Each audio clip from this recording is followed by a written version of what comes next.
Simula noong year 2022, nung nakakakilala ako kay Lord, isa sa mga naging habit ko ay ang pagsusulat ng mga Bible verses. Kapag may verse na talagang tumatama sa puso ko, sinusulat ko ito. Noong nakala ko, mahilig lang talaga ako sa notebook. Di ko alam na ginagamit pala yun ni Lord para baguhin ang isip ko. Ngayon, gusto kong i-share ang 3 bagay na nangyari sa akin dahil sa simpleng habit na ito. Number 1, it increased my faith. Kapag sinusulat ko ang isang verse, mas tumatatak ito sa aking puso. Kapag may hinihintay akong sagot kay Lord, o may prayer ako na hindi pa natutupad, imbis na puro problema ang iniisip ko, naalala ko ang mga pangako niya. Hindi lang pala ako nakabasa ng verse, napaniwala ako sa verse, at doon, lumalakas ang faith ko. Number 2, it became my weapon. Naalala ko noon, marami akong naririnig na discouraging words.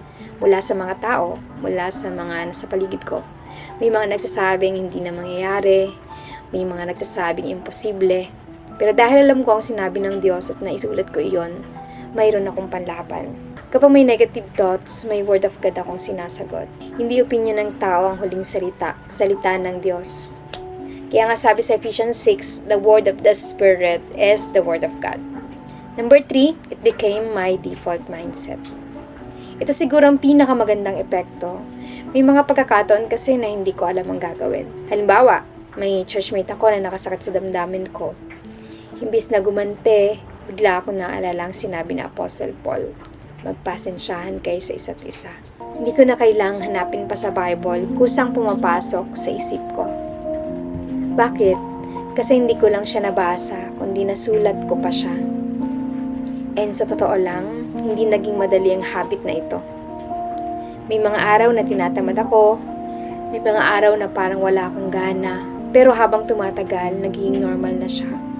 Parang automatic na, kapag may verse na tumatama sa akin, kinukuha ko ang notebook ko at sinusulat ko ito. At di ko na malayan, habang sinusulat ko ang salita ng Diyos sa notebook, parang sinusulat din pala ito sa aking isipan. May mga pag-aaral nga na nagsasabing may kakaibang nangyayari sa utak natin kapag nagsusulat tayo gamit ang kamay. Mas maraming bahagi ng brain ang nagiging active kumpara sa simpleng pagtatype or simpleng pagbabasa.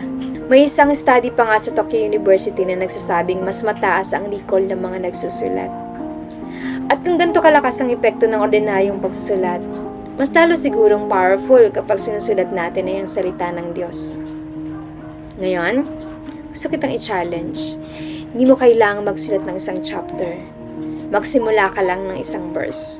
Kapag may verse na talagang nagsalita sa puso mo, sulat mo. Kaakala mo, notebook lang ang napupuno. Pero ang totoo, unti-unti nang pinupuno ng Diyos ang isip mo ng kanyang mga salita. At darating ang araw, kapag dumating ang takot, tukso o problema, may verse kang maaalala.